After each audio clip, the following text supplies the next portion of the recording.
Sen туралы мәңгілік қалар әнді жазғым келеді.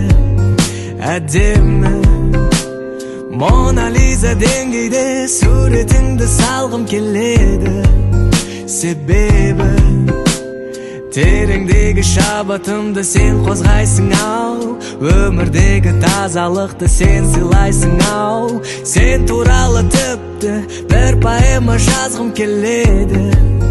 Шедевр идеясың миды қозғаған, жаңа әнсің ешкім жазбаған.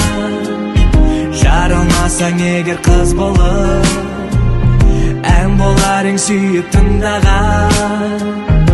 Идеясың миды қозғаған, жаңа әнсің ешкім жазбаған. Музыкасың мінсіз әуені, қанша тыңдасам да аз маған.